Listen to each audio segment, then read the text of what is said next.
ازيكم؟ الجو هادي وفجأة تلاقي ترند مرعب طالعلك من تحت الأرض، فيديوهات وصور لفيروس اسمه هانتا، والناس بدأت تضرب أخماس في أسداس. هو احنا أصلا خلصنا من اللي فات عشان يجيلنا البعبع ده؟ الحقيقة إننا بنخاف من الاسم الجديد، بس لو بصينا ورا في التاريخ هنكتشف إن كوكب الأرض ده دراما كوين كبير، زي ما يكون بيصفي حساباته معانا كل 100 سنة في دورة غريبة من الأوبئة اللي بتهد وتبني حضارات. النهاردة في سطر حضارة هنقلب في دفاتر التاريخ القديمة والجديدة عشان نعرف هل احنا فعلا في دورة 100 سنة ولا البشرية هي اللي ذاكرتها ضعيفة. تعالوا نعرف الحكاية سطر حضارة، وده لأن لكل سطر أثر ولكل حضارة قصة.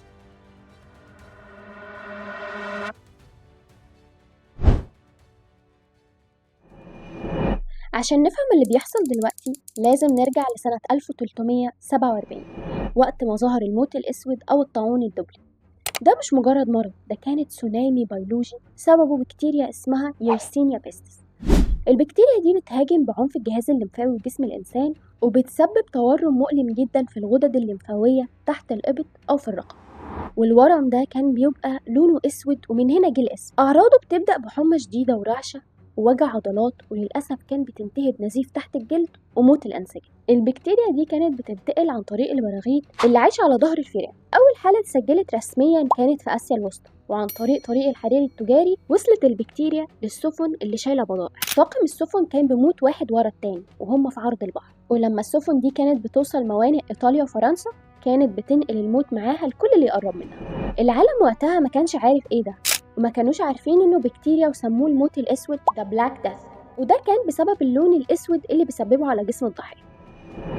الوباء ده حرفيا فرمة القارة العجوز ومسح تلت سكانها من على الخريطة. التفاصيل كانت مرعبة جدا لأن الناس كانت بتتمسح بسبب الزحمة وعدم وجود صرف صحي، فالعدوى كانت بتنتشر بسرعة جدا. العلاج وقتها ولا حاجة، كانوا بيفتكروا ان الريحة الوحشة دي وده بسبب عدم وجود صرف صحي هي السبب، فكانوا بيلبسوا أقنعة بمنقار غريب ويحطوا فيها أعشاب. أثره في العالم كان زلزال لأنه غير موازين القوى تماما، خلى العمال قليلين فزادت قيمتهم، وبدأت تظهر طبقة متوسطة جديدة في أوروبا زي ما ظهرت في إنجلترا وإيطاليا.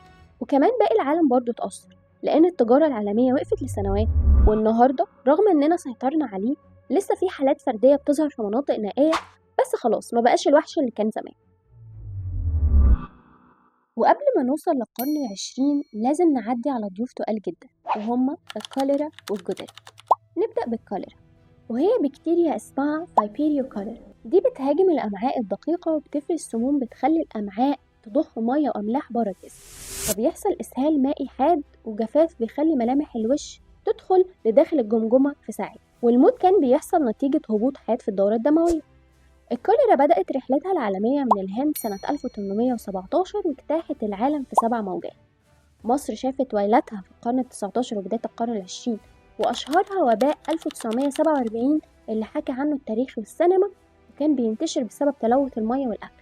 أما الجدري فده كان فيروس اسمه فاريولا وبيسبب بثور مؤلمة جدا في كل الجسم وتشوهات، وبسببه مات الملايين عبر العصور. الجدري كان موجود في كل حتة في العالم السنين اللي فاتت لحد ما قدر العالم يقضي عليه تماما باللقاحات سنة 1980.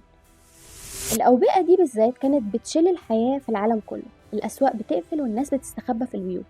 كمان في مصر الحكومة كانت بتفرض كردونات صحية لمنع التنقل بين القرى.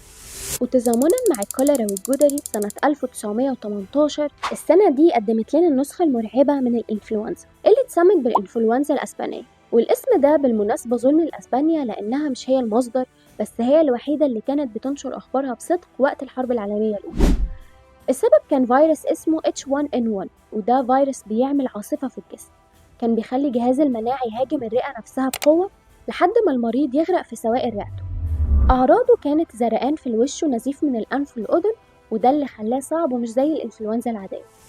أول حالات رصدها كانت في معسكرات الجيش في كانساس بأمريكا، وجي من الطيور اللي عادت الخنازير ومنها للبشر. الوباء ده كان سوداوي فعلا لأنه اجتاح كل القارات من القطب الشمالي لحد جزر المحيط الهادي، وكان بيستهدف الشباب والأصحاء. مئات الملايين ماتوا والعالم وقتها ما كانش عنده مضادات حيوية. تأثيره الاقتصادي كان شلل تام والمصانع وقفت والتجارة ماتت، والوضع كان صعب جدا لأن العالم كان بيواجه الحرب العالمية والوباء في وقت واحد. بس الدرس اللي اتعلمناه هو أهمية الكمامة والتباعد واللقاحات اللي بنستخدمها للإنفلونزا الموسمية دلوقتي اللي هي أصلا في الأصل من أحفاد الفيروس ده. لو نطينا بالزمن شوية لسنة 2003 هنلاقي البشرية بدأت ترتعش من حاجة اسمها إنفلونزا الطيور أو H5N1. الفيروس ده بيصيب الجهاز التنفسي للطيور، ولما بينتقل للإنسان بيعمل فشل تنفسي حاد وحمى بتوصل ل41 درجة. أول حالة ظهرت في هونج كونج، والسبب كان الاتصال المباشر بين الطيور المصابة والبشر وجيل الطيور من الطيور البرية المهاجرة، والحالة دي بنسميها المرض المشترك، يعني يشبه الموت الأسود في فكرة انتقال العدوى من حيوان لإنسان. وطبعا اجتاح العالم وقتها وعمل أزمة اقتصادية وارتفاع رهيب في أسعار الأكل، وده بسبب إعدام ملايين الدواجن عشان الفيروس ده. وبعدها في 2009 ظهرت إنفلونزا الخنازير أو H1N1 تاني، بس بنسخة معدلة بدأت من المكسيك.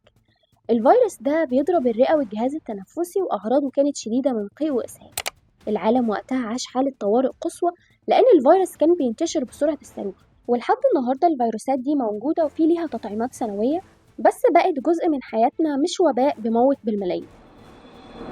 وبعد 3 سنين من إنفلونزا الخنازير، وتحديدا في 2012، بدأت الحكاية في السعودية مع ميرس أو متلازمة الشرق الأوسط التنفسية. الفيروس ده بسبب التهاب رئوي حاد وفشل كلوي، وأعراضه صعبة جدا. المصدر بتاعه كان الجمال، وهو فيروس تاجي بيضرب الجهاز التنفسي بقوة، ونسبة الوفيات فيه كانت عالية جدا بتوصل ل35%. والفيروس ده انتقل للإنسان عن طريق لمس إفرازات الجمال أو لبنها بدون وقاية. في سنة 2015 الفيروس ده عمل أزمة كبيرة جدا في كوريا الجنوبية، بعد ما شخص واحد مصاب سافر لهناك، وحرفيا كل حاجة وقفت في كوريا، سياحة وتجارة ومدارس. الانتشار كان محدود جغرافيا بس أثره كان ضخم، وانتقل لدول تانية برضه بس بنسب أقل. الفيروس ده لسه موجود ولحد دلوقتي ملوش لقاح محدد، والسيطرة عليه بتتم عن طريق تتبع المخالطين وعزلهم لحد ما الجسم يقاوم الفيروس. وطبعا ما ينفعش نحكي الحكاية من غير العملاق اللي غير شكل حياتنا في 2019، كوفيد-19، فيروس سارس كوفيد 2 اللي بدأ في ووهان بالصين. الفيروس ده بيتمكن من الرئة وبيعمل جلطات في الدم وبيضرب حاسة الشم والتذوق. ده كان الوباء اللي كسر كل التوقعات، شل حركة الطيران، قفل المدارس، وخلى العمل عن بعد هو القاعدة. أثره الاقتصادي كان كارثة عالمية، سلاسل الإمدادات اتكسرت والتضخم زاد في كل حتة. بس من ناحية تانية كورونا سرع تطور التكنولوجي بشكل مذهل جدا، وبقى عندنا لقاحات في وقت قياسي. كورونا لسه موجود كفيروس موسمي، والفرق إننا بقينا أذكى في التعامل معاه لأننا فهمنا إن الأمن الصحي هو أساس أي اقتصاد في الدنيا. نرجع بقى لهانتا اللي بدأنا بيه الحكاية، وعشان نربط الخيوط ببعضها لازم نعرف إن السفن عبر التاريخ ما كانتش بس وسيلة لنقل البضائع، دي كانت عبارة عن صناديق شايلة أخطر أوبئة بشرية. واحنا سلطنا الضوء دلوقتي على السفن عشان كانت المحرك الأول لدمار حضارات كاملة. يعني ابدأ معايا من سنة 541 قبل اللي احنا اتكلمنا عليه ده كله، لما ظهر طاعون جستنيان، أول جائحة طاعون كبرى هزت العالم القديم. الوباء ده جه من سفن الحبوب اللي كانت شايلة فئران مصابة ووصلت لقلب الإمبراطورية البيزنطية، والنتيجة كانت موت الملايين وشلل اقتصادي وعسكري منع الإمبراطور جستنيان إنه يحقق حلمه في توحيد روما من تاني. والحكاية طبعا استمرت زي ما ذكرنا في السفن اللي رست في إيطاليا سنة 1347 وحملت الموت الأسود لأوروبا كلها. وحتى كمان في عصرنا الحديث شفنا ازاي سفينة دايموند برانسس تحولت لبؤرة كورونا ووصفوها وقتها بالسجن العام. وهنا بيجي سؤال الساعة، هل هانتا هو السفينة الجديدة اللي بتهددنا؟ وعلى فكرة هانتا فيروس قديم مش جديد، اكتشفوه في الخمسينات أثناء حرب كوريا في نهر هانتا. وبما إننا اتكلمنا عن السفن، فالتاريخ بيقول إن الفيروس ده كان بينتقل للقوارض اللي بتعيش في الموانئ وعلى ظهر السفن التجارية، وطبعا منها للبشر. هو بيعمل متلازمة رئوية صعبة جدا بتملى الرئة سوائل، والعلماء أكدوا إن هانتا بينتقل من فضلات القوارض للإنسان عن طريق الاستنشاق، والمفروض إنه نادر جدا وما بينتقلش بين البشر إلا في سلالات معينة جدا ومحدودة جغرافيا. ولكن العالم خايف دلوقتي لأن البحر والجو البار مبقوش زي زمان.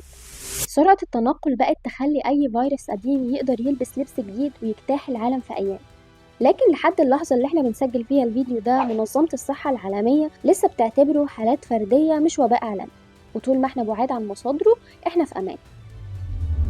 ففي النهاية الأوبئة هي جزء من دورة حياة الأرض، والهدف إننا نتعلم من التاريخ عشان لما يجي الوحش اللي بعده نكون جاهزين. الأرض ما بتحاربناش، الأرض بتعلمنا إننا مهما وصلنا من علم لسه في كائنات ما بتتشافش بالعين المجردة قادرة تغير مسار التاريخ في سطر واحد. لو الفيديو ده عجبكم ما تنسوش تعملوا لايك وما تنسوش تشتركوا في القناة عشان يوصل لكم كل جديد. استنوني في الحلقات الجاية. كنت معاكم آلاء في سطر وحضارة.